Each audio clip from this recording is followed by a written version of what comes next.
परिवारवादी लोग, एक पूरी पार्टी परिवारवादी। पहले सरकारें चलती थी अपने लिए, अपने परिवार के लिए। हमें गर्व है कि हम परिवार वाले हैं। परिवार वाले लोग कभी अपना झोला उठा के कभी परिवार को छोड़ करके नहीं जाएंगे। ये परिवारवादी वंशवादी लोग यही करते थे। कम से कम हमारे परिवारवाद को तो खत्म कर रहे हैं वो लोग। जो दो लड़कों की जोड़ी आई है, एक लड़का सत्ता में बैठ करके लखनऊ से दंगा करवा रहा था, ये दूसरा लड़का दिल्ली से दंगों का तमाशा देख रहा था।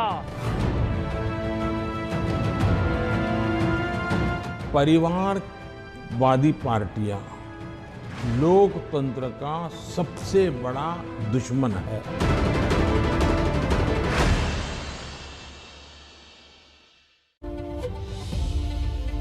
नमस्कार, मैं हूं आपके साथ सुमित अवस्थी। इंडिया चाहता है आपका फेवरेट न्यूज शो है। आप सबका बहुत बहुत स्वागत है। प्रधानमंत्री नरेंद्र मोदी ने परिवारवाद लोकतंत्र के लिए सबसे बड़ा खतरा बताया था, दुश्मन बताया था। इसी मुद्दे पे चर्चा करने वाले हैं आज अपने इस खास कार्यक्रम में। दो खास मेहमान मेरे साथ जुड़ने वाले हैं। मेरे साथ गौरव भाटिया जी हैं और सुप्रिया श्रीनेत हैं। लेकिन आप दोनों के साथ इस चर्चा को आगे बढ़ाऊं, संजीव बालियान साहब पहले जुड़ गए हैं। संजीव बालियान केंद्रीय मंत्री हैं। फर्स्ट फेज की पोलिंग आज खत्म हुई है। इनके इलाके में आज वोट पड़ा है।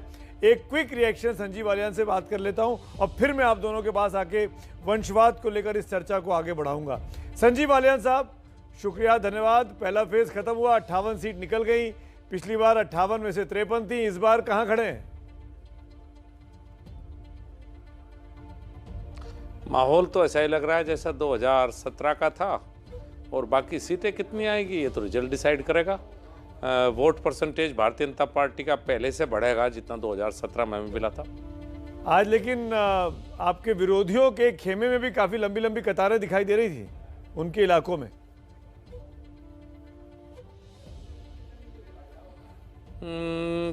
उन्हें वे जमीन पे कम रहते हैं ना, इसलिए हवा में ज्यादा रहते हैं, इसलिए देर में पता लगता है। हम जमीन पे रहते हैं, हमें जल्दी पता लग जाता है। मैं तो माहौल अच्छा है। मैं तो तस्वीरों की बात कर रहा हूँ संजीव भाई। जो तस्वीरें आई हैं दिन भर में हमारे रिपोर्टर्स ने भेजी हैं, मैं उन तस्वीरों को देख के कह रहा था। उन्होंने नहीं कहा ऐसा।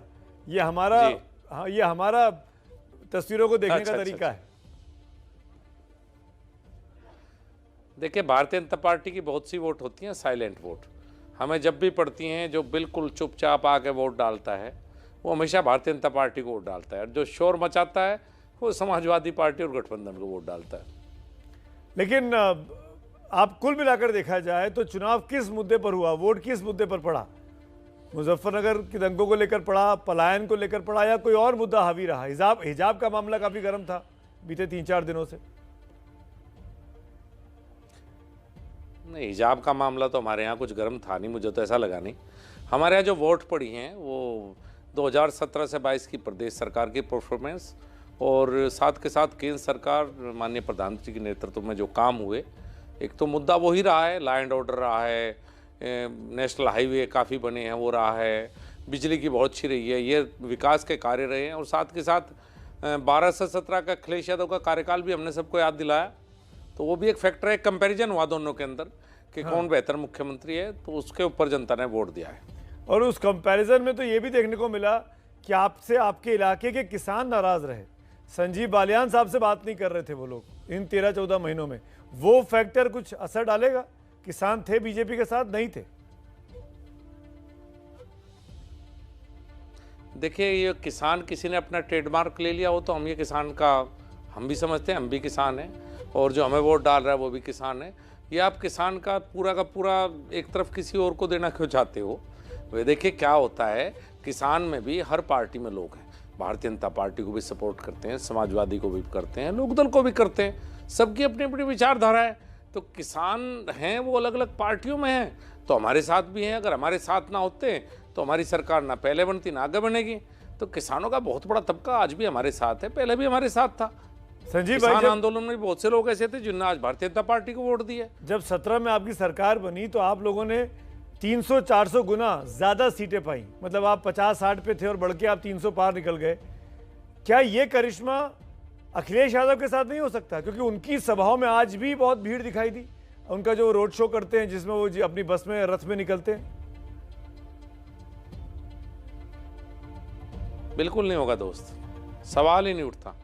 क्योंकि क्या है कि अखिलेश का 12 से 17 का जो कार्यकाल था वो सब जनता देख रही है क्या था। सबको पता है ना कि अखिलेश नए नए किसान बने हैं, अभी तो बने हैं आंदोलन के दौरान। 12 से 17 में तो उन्हें किसान कभी याद ही नहीं आया, ना उन्हें किसान के लिए ऐसा कुछ किया जो उनकी उपलब्धि हो 12 से 17 के दौर। वो नाम भूले, जो उनका कुशासन था वो सबको याद है। तो वे ताजे ताजे किसान बने हैं, तो ऐसा नहीं कि लोग उनकी बातों में आ जाएंगे और उन्हें ज़्यादा बड़ा किसान हितैषी है वो मान लेंगे। आज लखीमपुर मामले में टेनी साहब के बेटे को जमानत दे दी कोर्ट ने। कितना बड़ा फैसला है ये? क्या आपको लगता है आने वाले 6 फेजेस में, क्योंकि लखीमपुर में चुनाव हुआ नहीं है, ब्राह्मण बेल्ट में भी चुनाव गया नहीं है, इसको कैसे देखते हैं आप? मैं इसको कैसे भी नहीं देखता, क्योंकि मुझे तो आपके द्वारा ही पता लगा। पूरा दिन मैं पोलिंग में था तो मुझे नहीं पता, और ये कोर्ट का मामला मैं इसे किसी उस तरह से नहीं देखता। लेकिन ये दबाव लगातार है। अखिलेश यादव ने ट्वीट किया, प्रियंका गांधी ने कहा कि अपने मंत्री को बचाती है सरकार, जिसके बेटे ने गाड़ी से किसानों को रौंद दिया था। अब इसमें सरकार का तो मेरे विचार से रोल नहीं है, ये तो कोर्ट का रोल है। तो ट्वीट कोर्ट को करें, ज़्यादा बेहतर रहेगा। नहीं, पर सरकार ने तो पर मंत्री तो सरकार के साथ है ना, मंत्री तो आपकी कैबिनेट में है, आपके साथ ही हैं। देखिए साहब, तो आप जज साहब से पूछिए, मैं क्या बता सकता हूँ जिन्होंने जमानत दी है। संजीव बालियान, आप इतने सीधे इंसान भी नहीं है, राजनीति में है।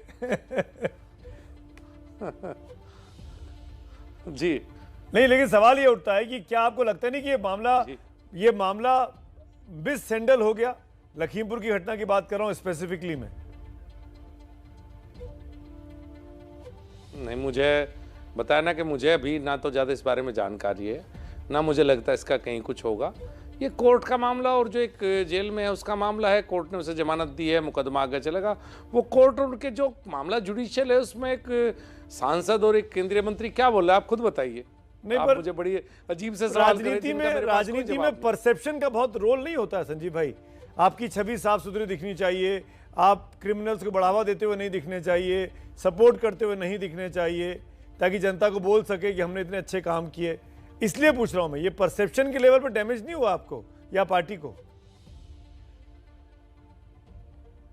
नहीं, सबको पता है कि कोर्ट का मामला है, इसमें सरकार का कोई लेना नहीं। सरकार ने निष्पक्ष तरीके से जांच कराई थी, चार्जशीट गई थी, सबको पता है इस बात का।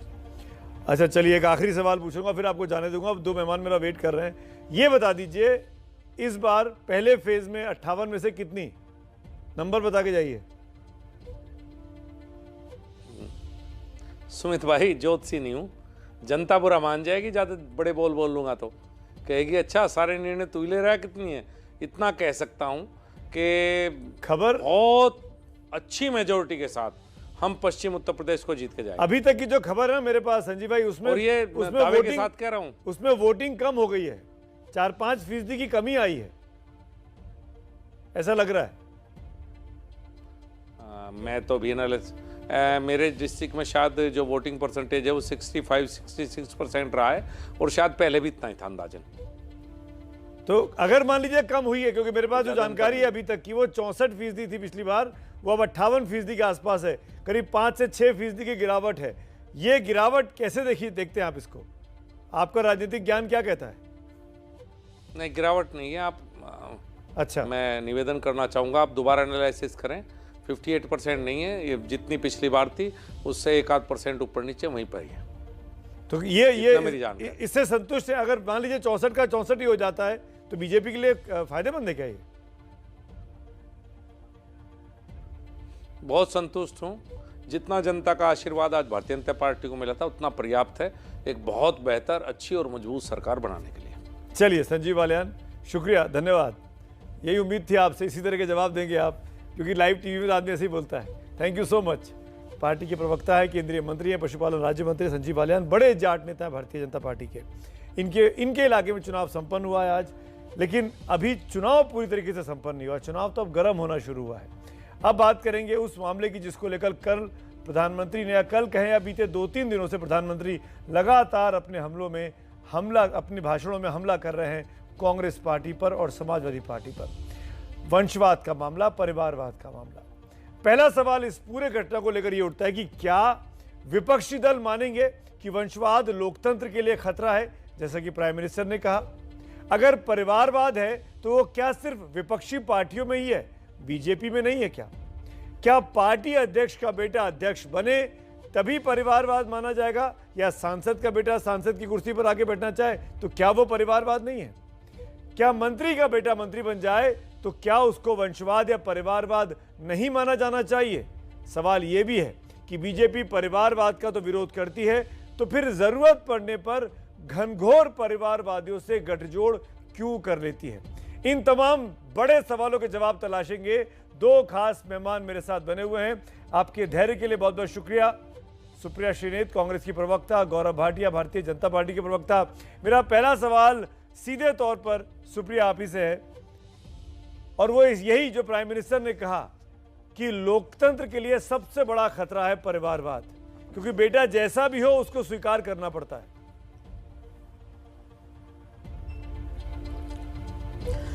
धन्यवाद शो पर बुलाने के लिए। मैं एक बात जरूर कहना चाहूंगी, आपका डायरेक्ट सवाल आंसर करने से पहले दो बातें बोलना चाहती हूँ। कल 70 मिनट का एक इंटरव्यू, उसके एक दिन पहले 1.5 घंटा, उसके एक दिन पहले 1.5 घंटा मोदी जी लगातार बोल रहे हैं, और चुनावी रैलियां जो 24 घंटे कवर हो रही हैं वो अलग बात है, लगातार बोल रहे हैं। मोदी जी के पास कुछ नया बोलने को है ही नहीं, लेकिन क्योंकि आपने विशेष तौर से मुझे बताया गया था कि उनके कल के एएनआई इंटरव्यू पे हम ये चर्चा करना चाह रहे हैं। इस सदी का सबसे बड़ा मजाक मोदी जी ने एएनआई के अपने पहले जवाब में दिया, जब कोट उनकोट उन्होंने कहा, मेरी कोशिश रहती है मैं मर्यादाओं का पालन करूं। आप कौन सी मर्यादा का पालन करते हैं? चाहे वो सदन हो, चाहे वो चुनाव से ठीक पहले 70 मिनट का एक इंटरव्यू सारे देश को दिखाना हो, आप कौन सी मर्यादा का पालन करते हैं? चाहे चुनी हुई सरकारें गिराना हो, चाहे आपके शब्दों का चयन हो सदन में, मर्यादाओं से आपका दूर दूर तक नाता नहीं है, क्योंकि मर्यादाओं पर तो आपसे सवाल पूछा ही नहीं गया। आपसे तो यह पूछा ही नहीं गया कि अजय मिश्र टेनी मंत्री क्यों बने हुए हैं। सवाल पूछने वाले ने पूछा, Ajay Mishra is a very important person for the BJP. No madam, he is not an important person for the BJP. वो भारत सरकार में गृह राज्य मंत्री है, जिसके लड़के को आज बेल मिली है नरसंहार के मुख्य अभियुक्त को। मोदी जी ने कहा मामला कोर्ट में चल रहा है, मैं इसमें ज्यादा कुछ नहीं कहूंगा। अरे साहब, नैतिकता और मर्यादा का क्या हुआ? मर्यादा का पहला दुहाई दी थी। दूसरा बड़ा मजाक मोदी जी ने किया, किसानों को मैं अपने दिल में ली हूं। किस लिए? रौंदवाने के लिए, गाड़ियां चलवाने के लिए। तीसरा बड़ा मजाक, और ये मैं जरूर बोलना चाहती हूं, पराजय में हम आशा खोज लेते हैं। यहां तो सच बोला। आशा क्या? जहां बहुमत ना मिले वहां ईडी, इनकम टैक्स, सीबीआई को भेज दो, पैसा लगा दो, खरीद फरोख्त शुरू करो, चुनी हुई सरकारों को गिराओ, किसी भी कीमत पर बहुमत हासिल कर लो अगर जनता ने नहीं आपको जनमत दिया। मेरे सवाल का जवाब दे दीजिए। चौथा बड़ा सवाल तो और भी बड़ी बात, मेरे सवाल का भी जवाब दे दीजिए सुप्रिया जी। मैं दे रही हूं। हम हेडलाइन के भरोसे, अरे भाई दे रही हूँ, प्रधानमंत्री के इंटरव्यू है, हमारे भी प्रधानमंत्री बोलने दीजिए, 2 सेकंड बोलने दीजिए, फिर देती हूँ आपकी सवाल। उन्होंने कहा हम हेडलाइन के भरोसे सरकार नहीं चलाते।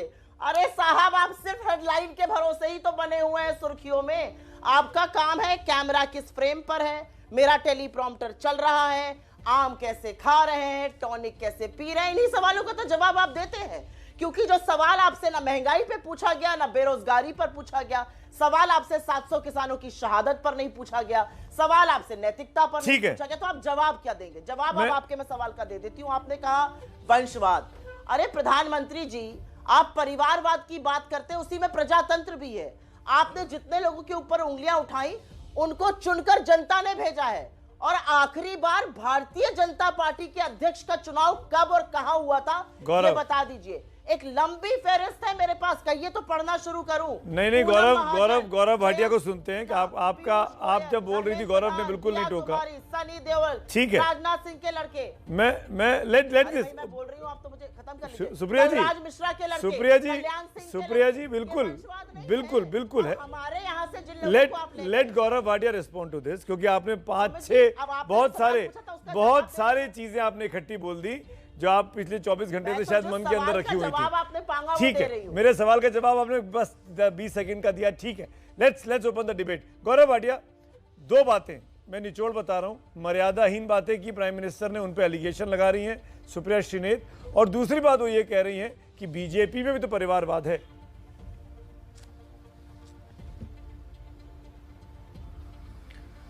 सुमित जी, देखिए, सबसे पहले तो बड़े ध्यान से मैंने सुना, और कांग्रेस का प्रवक्ता और राहुल गांधी और इनके नेता जितना ज़्यादा बोले उतना हमारे लिए ठीक रहता है, क्योंकि अपने ही वोट कम कर लेते हैं।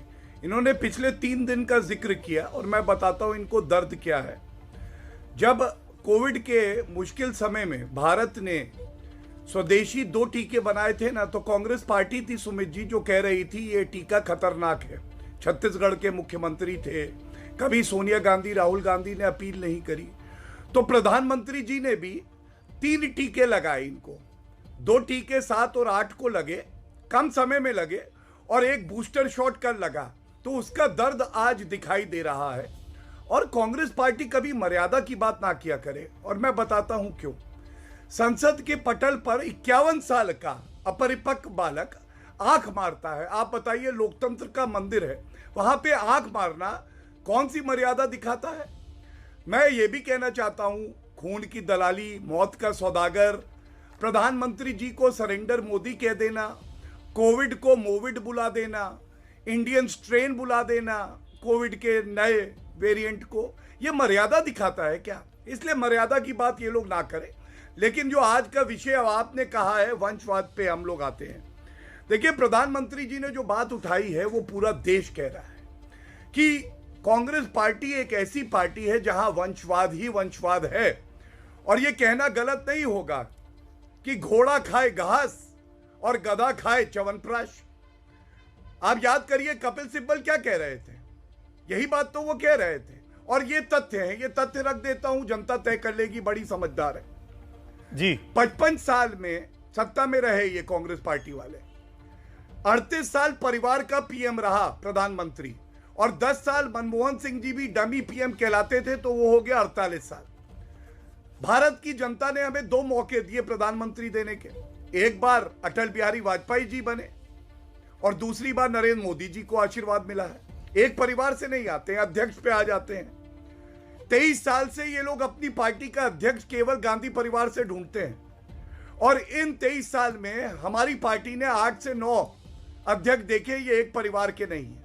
और दुख किस बात का है, वंशवाद जब होता है तो क्या होता है मैं बता दूं। गौरव भाई, वंशवाद जब होता है ना, तो गौरव भाई, सरदार पटेल जी जैसा जो व्यक्तित्व है, मेरा जिसको हम आपसे ही लोग पूज्य आपसे ही मानते सवाल हैं। है, जो बात सुप्रिया जी ने भी कही कि आपने आज तक अपने पार्टी के अध्यक्ष का चुनाव नहीं कराया, सर्वसम्मति से हुआ। कांग्रेस के पास कम से कम कहने के लिए है कि चुनाव होते हैं।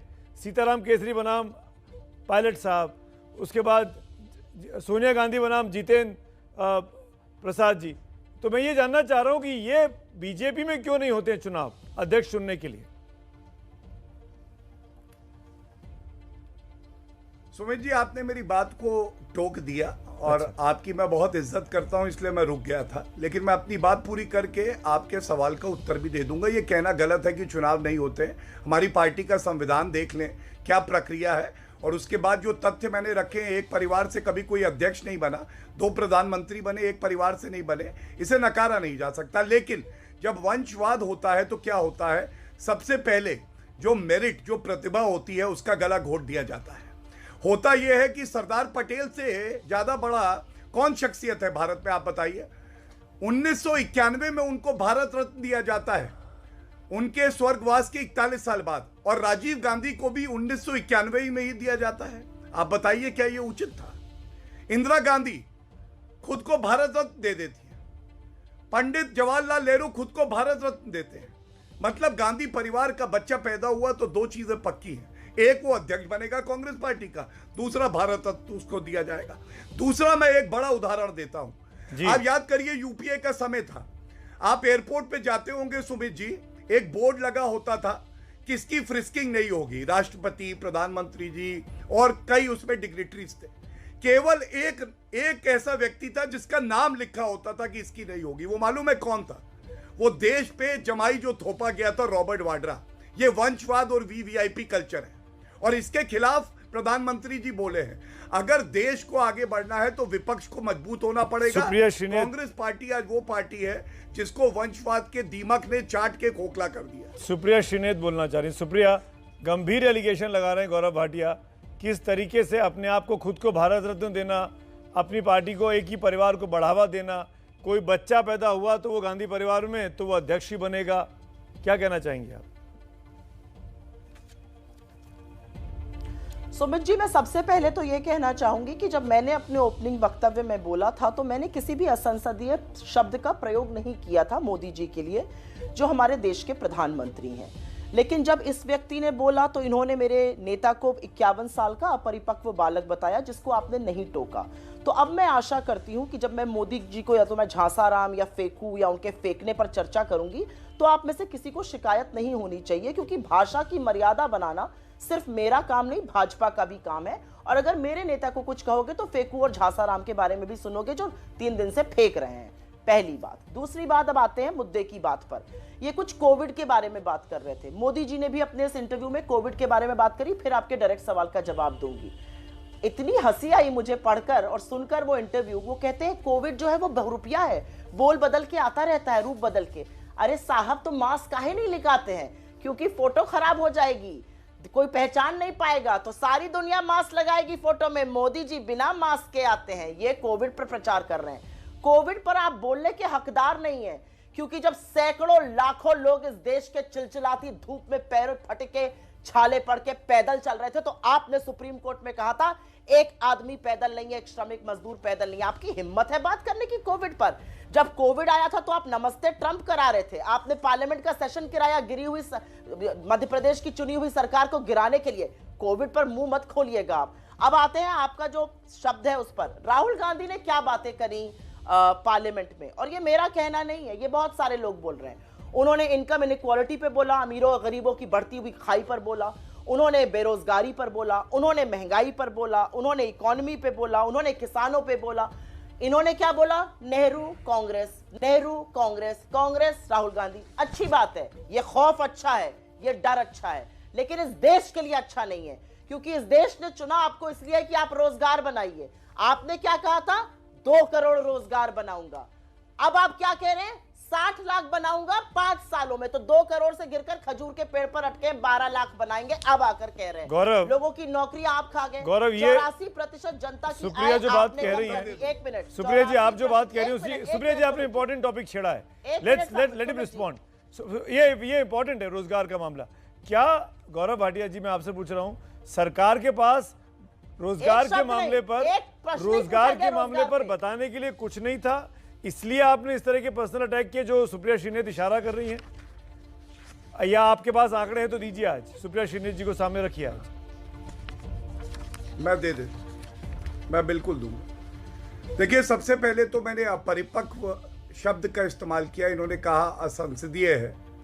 मैं केवल सुमित जी आपसे ये पूछना चाहता हूं कि जो व्यक्ति 3 बार सांसद रहा हो, विदेशी धरती पे जाए और उससे वंशवाद पे सवाल पूछा जाए तो वो कहता है बर्कली में कि वंशवाद भारत की परंपरा है। मैं समझता हूं जितने हमारे यहाँ नागरिक हैं जो अपनी मेहनत ईमानदारी से आगे बढ़ते हैं, उनका ये अपमान है। दूसरा, इन्होंने कहा झांसाराम कहूंगी। मत कहिएगा झांसाराम, क्योंकि झांसाराम जब आप कहेंगी तो इंदिरा गांधी की याद आ जाएगी, राजीव गांधी की याद आएगी, सोनिया गांधी की याद आएगी। क्यों आएगी मैं बताता हूं सुमित जी। 1967-68 में इंदिरा गांधी का नारा था गरीबी हटाओ, और अभी 2019 के चुनाव में ये कह रहे थे न्याय होगा। इनका मैनिफेस्टो देख लीजिएगा, तो भी कह रहे थे गरीबी हटाओ। अरे गरीबी किसी ने हटाई है तो श्री नरेंद्र मोदी जी ने।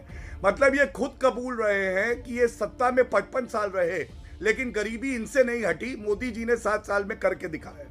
तीसरी बात कोविड पे हुई। सुमित जी, बड़ी गंभीरता से ये सवाल मैं नहीं पूछ रहा हूं, ये पूरे देश की जनता पूछ रही है। क्या ये सत्य नहीं है कि नरेंद्र मोदी जी ने 171 करोड़ टीके, सुरक्षा कवच नागरिकों को दिए हैं, और इन्होंने कहा कोवैक्सीन सुरक्षित नहीं है, जो मोदी जी ने खुद लगाया क्योंकि वैक्सीन हेजिटेंसी ना हो। ये सवाल जनता पूछ रही है कि 2 साल में, और ये सुप्रिया जी यहाँ बैठी हैं, बहुत अच्छी प्रवक्ता है, बताएं रायबरेली कॉन्स्टिट्यूएंसी कोविड के मुश्किल समय में सोनिया गांधी जी कितनी बार गई हैं? प्रधानमंत्री जी तो पिछले 2 साल में प्रधानमंत्री का जो कार्य है वो भी कर रहे हो, 10 बार होके आए हैं। और अब मैं आता हूं, आपने कहा कि आंकड़े जो है आप रोजगार पे नहीं देते हैं, तो आपने शायद सदन में सुना नहीं सुमित जी, मैं क्या आंकड़े दूंगा। प्रधानमंत्री जी महंगाई और रोजगार दोनों पे बोले हैं और सदन पे ही बोले हैं, लेकिन ये बात अलग है कि राहुल गांधी उस वक्त संसद में नहीं थे और कांग्रेस पार्टी ने बाद में बॉयकॉट कर दिया था। ये आंकड़े हैं। ईपीएफओ डेटा जो लेटेस्ट आया 2021 साल का, तो इससे रिलायबल कोई डेटा सुमित जी नहीं होता है। 1 करोड़ 20 लाख नई नौकरियां ये लगी हैं फॉर्मल सेक्टर में केवल, ये प्रधानमंत्री जी ने बताया था, मैं बात दोहरा रहा हूं। दूसरी बात, मुद्रा योजना जो हमने चालू करी ना, रोजगार के अवसर 33 करोड़ लोन का वितरण किया गया है। क्या 17 लाख करोड़ रुपए जो इसमें लोन दिए गए हैं, इससे कोई रोजगार का अवसर पैदा नहीं हुआ है क्या?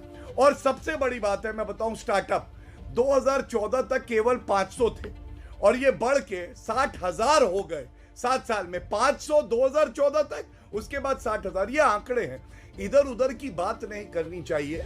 देश की जनता आपका चैनल देखती है, बिल्कुल, सबसे अच्छा चैनल है। मैंने आंकड़ों से अपनी बात रखी, इसीलिए यहाँ हो हल्ला करने नहीं आया। मैं रोजगार की बात आपने जवाब दिया, आई होप कि सुप्रिया इसका काउंटर करेगी। लेकिन एक बात मुझे बताइए Gaurav, coming back to the topic, coming back to the topic परिवारवाद, जो लोग कांग्रेस के अंदर परिवारवाद के चेहरे रहे हैं, उनको क्यों भारतीय जनता पार्टी अपने साथ इंक्लूड करती है?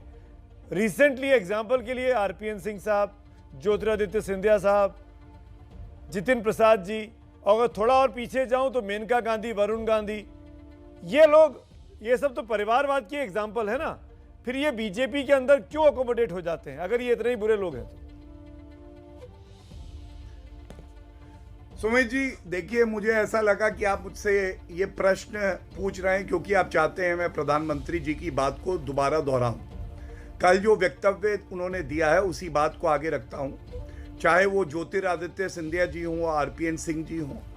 कोई परिवार से एक व्यक्ति या 2 व्यक्ति अपनी मेहनत से आगे बढ़ते हैं, उसमें कोई दिक्कत नहीं है। लेकिन अगर मम्मी हटेंगी तो बेटा अध्यक्ष बनेगा, बेटा रिजाइन करेगा, मम्मी से पूछ के मम्मी मैं रिजाइन कर रहा हूं, तो मम्मी आ जाएंगी, कार्यकारी अध्यक्ष बन जाएंगी। ये मम्मी, बेटा, पोता, दादा, नाना, नानी, इस पे हमने आपत्ति दर्ज करी और सर्वोच्च नेतृत्व की बात करी कि आप संगठन को, पार्टी को अपना परिवार समझ लेते हैं, आप उसको संगठन नहीं समझते हैं। ये नहीं हुआ कि प्रियंका वाड्रा गांधी राजनीति में आई तो पहले कार्यकर्ता बनी, उसके बाद वो कार्यकारिणी सदस्य बनी, फिर उसके बाद वो प्रदेश की सचिव बनी, वो सीधा राष्ट्रीय महासचिव बन गई।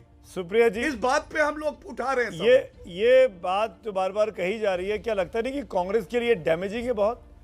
वंशवाद, परिवारवाद, गांधी परिवार का सीधे सर्वोच्च स्थान तक चले जाना। मैं इस सवाल का जवाब दूंगी, लेकिन मुझे लगा क्योंकि इकोनॉमी और जॉब्स की बात हो रही थी, जरूरी बात है रोजगार पर, क्योंकि जिन महिला ने इंटरव्यू किया उन्होंने रोजगार पर एक भी सवाल नहीं पूछा। 58 सेकंड बचे थे तो उन्होंने कहा रोजगार और बेरोजगारी पर भी कुछ बोल दीजिए। तो मैं 2 मिनट के लिए वो बोलना चाहती हूँ, उसके बाद मैं आपके डायरेक्ट सवाल का जरूर जवाब दूंगी। 94 करोड़ लोग इस देश में वर्किंग एज पॉपुलेशन में हैं, जिनमें से 52 करोड़ के पास रोजगार नहीं है इस देश में, और इस देश की मीडियन एज 28 साल है। मतलब 50% आबादी 28 साल से नीचे की है। हमारे देश में हर साल 47 लाख से ज्यादा लोग इस समय वर्कफोर्स में आ रहे हैं, उनके पास नौकरी नहीं है। नया जुमला है 12 लाख नौकरी बनाऊंगा अगले 5 साल में। 2 करोड़ से जुमला गिरकर अब ये हो गया है। तो इन 47 लाख लोगों का क्या होगा ये बता दें। ईपीएफओ की दलील देते हैं इकोनॉमी की जीरो समझ है। ईपीएफओ का रूल है अगर आपके 19 एम्प्लॉइज हैं तो आपको ईपीएफओ में रजिस्टर नहीं करना है, लेकिन अगर आपका बढ़ के 20 हो गया तो आपको ईपीएफओ में तुरंत रजिस्टर करना है। तो ये नई नौकरियां नहीं है, इसमें से कुछ नहीं बनी है। रियलिटी ये है कि 27 करोड़ लोगों को हमने गरीबी की सीमा रेखा से निकाला, 23 करोड़ को आपने वापस सीमा रेखा के नीचे ढकेल दिया, जिसमें से 4.5 करोड़ से ज्यादा एब्जेक्ट एक्सट्रीम पॉवर्टी का शिकार हुए। क्या कहिएगा आप इस बारे में? क्या कहिएगा जब देश के सबसे गरीब 15 करोड़ परिवारों की आय आधी हो गई तो सबसे अमीर लोगों की आय 40 गुना हो गई, 40 गुना बढ़ी। 23 लाख करोड़ से 53 लाख करोड़ मात्र 142 लोगों की आय हुई।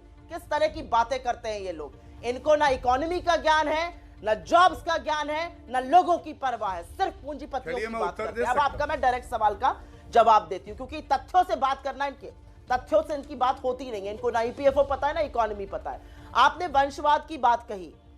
कांग्रेस पार्टी का नेता कौन होगा, हम किसके नाम पर वोट मांगेंगे, हमारा अध्यक्ष कौन होगा, इसका चुनाव तो हम ही करेंगे। ना सुमित जी कर सकते हैं, ना गौरव जी कर सकते हैं, ना टीवी के पोल वाले कर सकते हैं। इसका अधिकार करने का, जो फैसले का अधिकार है, वो कांग्रेस के कार्यकर्ताओं के पास है। और जब मैं अपने गृह क्षेत्र महाराजगंज में, जहां से मैं आज सवेरे वापस आई हूं, वहां जाती हूं और वहां पर 100 में से 100 लोग कहते हैं मेरे नेता राहुल गांधी, तो मैं यहाँ पे आके क्यों जबरदस्ती जमा खर्च करूं। और आप कुछ बात कह रहे थे, तो इसका मतलब हमारे लोगों को सुप्रिया जी, इसका मतलब कांग्रेस के अंदर जब लोग बाग ज्वाइन करते हैं तो ये मान के चलें कि वो अध्यक्ष कभी नहीं बनेंगे, वो सांसद बन जाएं, विधायक बन जाएं, एमएलसी बन जाएं। ऐसा बिल्कुल भी नहीं। नहीं, तो ये आप ही ने तो कहा। ऐसा बिल्कुल भी नहीं है, ऐसा बिल्कुल भी। मैं बता रही हूं, अब तो सुन लीजिए ना, मेरी बात भी तो सुन लीजिए। ऐसा बिल्कुल भी नहीं है। जब मैंने कांग्रेस ज्वाइन करी तो मैंने राहुल गांधी को अपना लीडर मान के कांग्रेस ज्वाइन करी, उनकी आइडियोलॉजी में ज्वाइन करी और मुझे बढ़ने का मौका मिला, जैसे हजारों लाखों लोगों को मिलता है। मैं एक बात आपको और बताना चाहती हूँ, चाहे ज्योतिरादित्य सिंधिया हो, चाहे आरपीएन सिंह जी हो, चाहे अमरिंदर सिंह जी हो, चाहे जितिन प्रसाद जी हो, जिनको आपने गले से लगाया प्रभु, वो सब डायनास्टी, आप ही लोग कहते थे डायनास्ट है।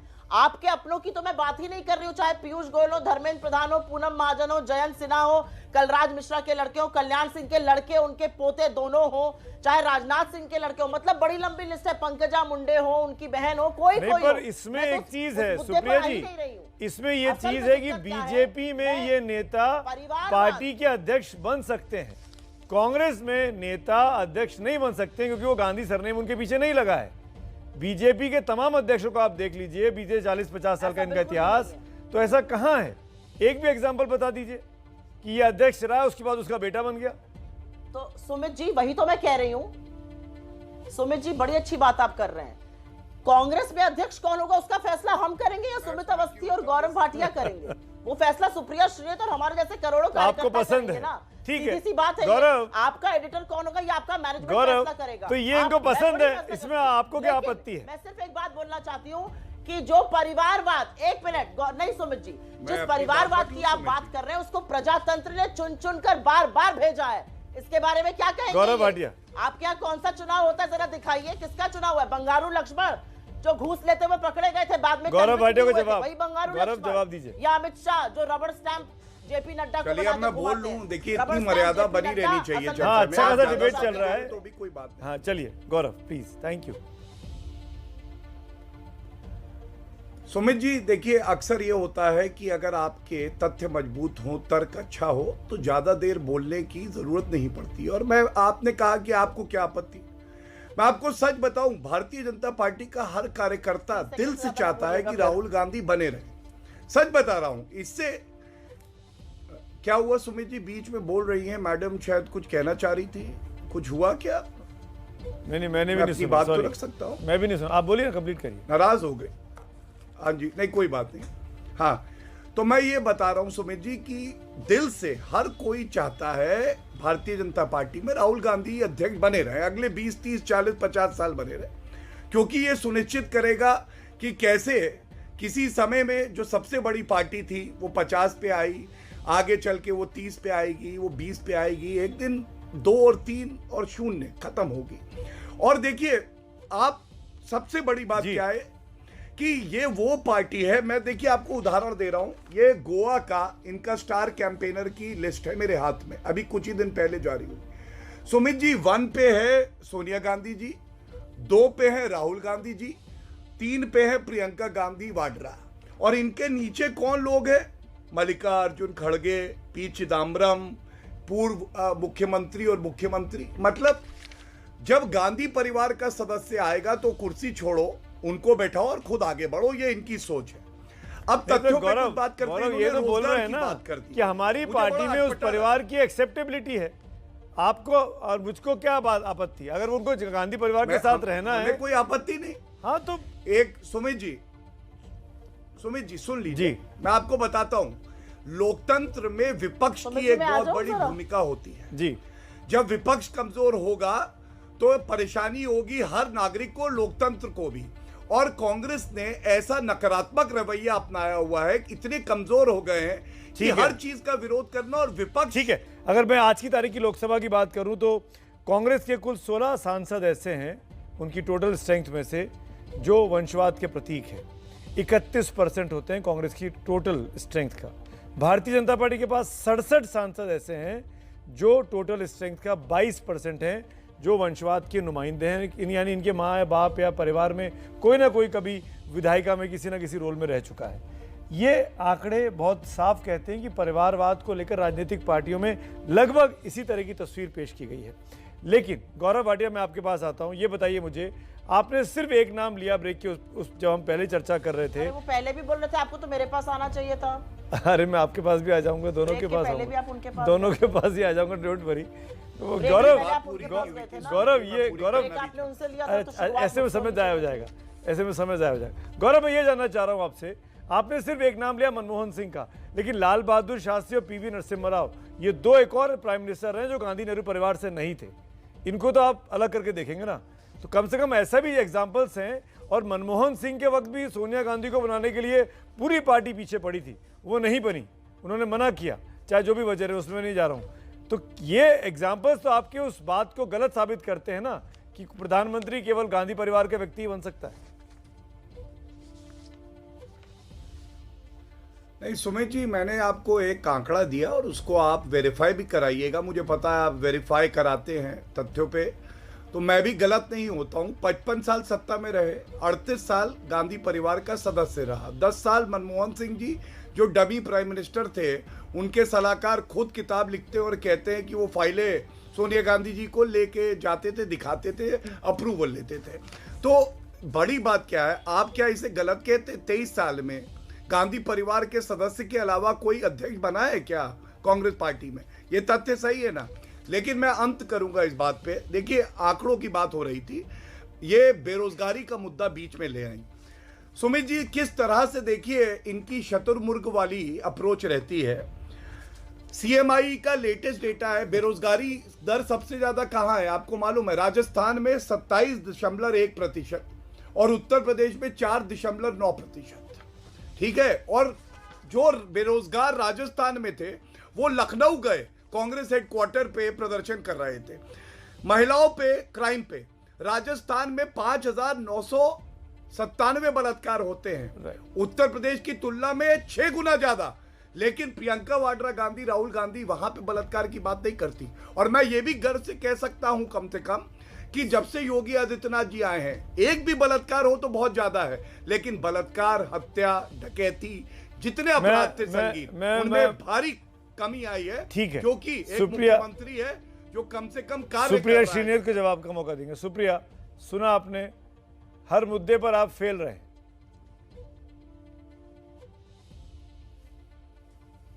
मूर्खता की बात है। मैं इसका जवाब देना चाहती हूं, मैं तो इंतजार कर रही थी हम उत्तर प्रदेश की कानून व्यवस्था की बात कब करेंगे, क्योंकि जब मोदी जी से पूछा गया उत्तर प्रदेश की कानून व्यवस्था के बारे में तो उन्होंने कहा देखिए कुंभ का आयोजन हुआ था, वहां तो किसी की जेब भी नहीं मारी गई। अरे कहां से काटते किसी की जेब साहब, आप डाका डाल रहे हो ना जेबों पर, जेब पर तो डाका आप डाल रहे हैं लोगों की, आम आदमी की तो जेबें कटती कहां से कुंभ में। छोड़िए उस बात को। जब कानून व्यवस्था की उत्तर प्रदेश में बात होती है तो हाथरस, उन्नाव, लखीमपुर जैसे भीषण अपराधों के बारे में कौन बोलेगा? मैं बीच में नहीं बोलना चाहता, बट आंकड़े दे दीजिए। मैं बीच में नहीं बोलूंगा, आंकड़े दीजिए। आप प्लीज बीच में मत बोलिए, आप बोलने तो चाहिए। आप बोलिए, आंकड़े दीजिए। मैं आंकड़े दे रही हूँ ना, तुम इस बात का आप जवाब दो ना, बीच में मत बोलिए आप, प्लीज बीच में मत बोलिए, थोड़ा धैर्य रखिए। तुम करके बात मत करिए, आंकड़े दीजिए। 5,997 रेप हैं राजस्थान में, 2019 का एनसीआरबी डेटा। मक्खियां उधड़ रही है, सुनो तो, बात तो सुनो भाई, मक्खियां उधड़ रही है, सुनो। हाथरस जब हुआ तो उत्तर प्रदेश की सारी सरकार ने, उत्तर प्रदेश के एडीजी लॉ एंड ऑर्डर ने, ऐसे हम आपको बता सकते हो वहाँ नाबालिग बच्चे के साथ क्या हुआ था, बताइए। सुमित जी, आप छोटे रेप अशोक गहलोत कहते हैं, बताइए। ये थोड़ी ना उत्तर प्रदेश के हाथरस में जब रेप हुआ, चुप रहिए, बीच में मत बोलिए, बोलने दीजिए मुझे। आंकड़ों की बात करिए। होती आ जाते अलवर में क्या हुआ, जयपुर में क्या हुआ, एक मिनट, लॉ एंड ऑर्डर पे मैं कल फिर आप दोनों को बुला लेता हूँ, हम उस पर चर्चा कर लेते हैं। ऐसे मर्यादा में रहिए ना प्लीज। सुप्रिया जी मर्यादा में रहिए। सुप्रिया जी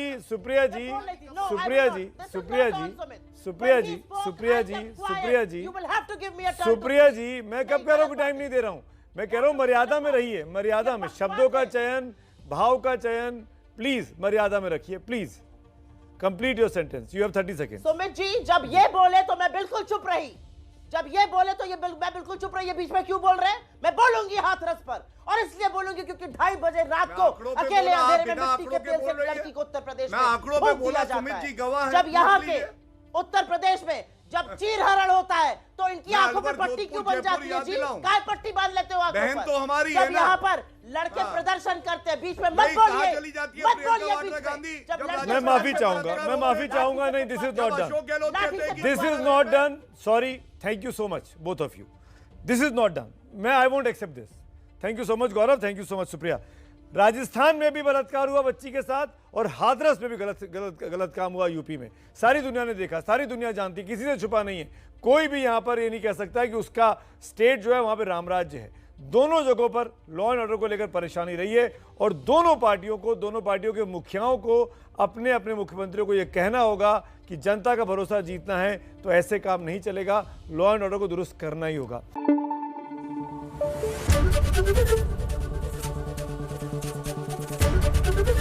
एबीपी न्यूज आपको रखे आगे।